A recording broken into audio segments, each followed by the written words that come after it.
I'm gonna make a quick message real quick. And if you can see me, I'm probably not looking my happiest at the moment because we're allowed to have a multitude of emotions.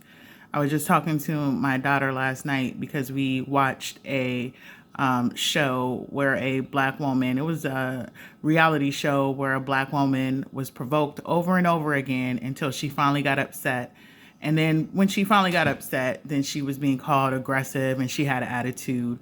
Um, so I know black women have a tendency to hide the spectrum of their emotions because, whenever we get upset, which rightly so, we're allowed to get upset, we're called aggressive and masculine and all that shit.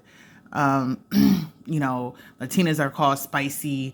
Everybody else is called something else, but black women are, called masculine and aggressive when we get mad. But fuck all that.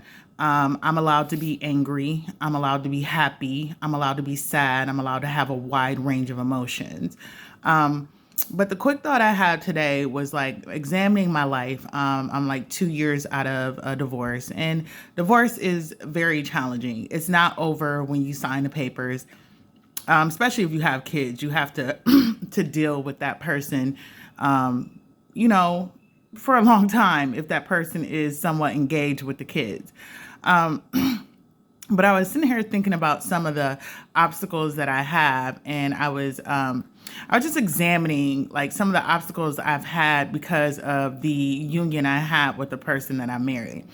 And when I think about the obstacles I have, it sounds very similar to the obstacles that his mother had. And I sit there and think about that. Like mine's is different because I'm unique, but I think about certain things that obstacles I have to overcome in my life that I probably should never have had to, but I have to now because I was in union with this person.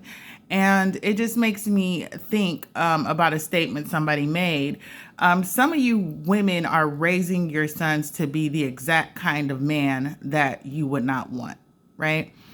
And so, and I think about that when I think about my two oldest sons and how they are with the two young women that they've chosen.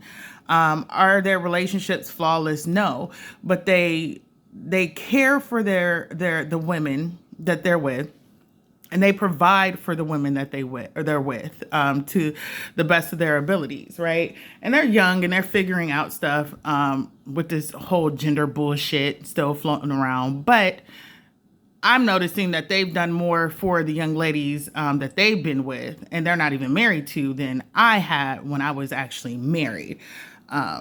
So it's just, it was just a reality. It was just a thought, like, damn, you know what I'm saying? Like, I have to deal with the demons that were created by the mother of the man that I married, right? And he's still accountable. We still have our own choices, right? We still can choose what we want.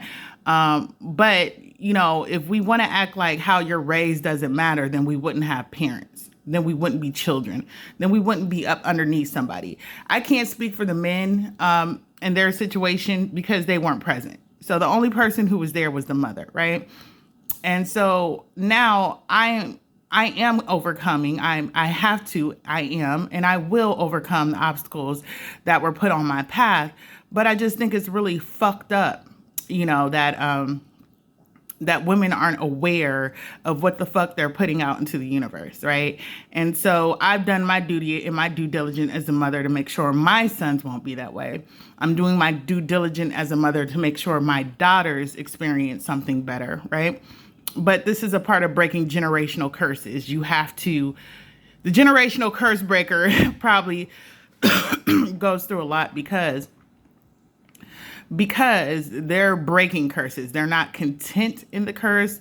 They're not settled and satisfied with the way that things are. A lot of people who live under the curse, they're content. So they don't even realize they're under a curse. But the generational curse breaker is going to have to deal with a lot because they're breaking patterns within themselves from their lineage and from the lineage of those around them. So, I just thought about that. Please be considerate how you raise your children. You know what I'm saying? You're sending these men out here to destroy women. And the funny thing about women like that is they always blame the woman for the outcome of their poor child rearing. So just a thought. I hope everybody has a beautiful day. Namaste and Ashe.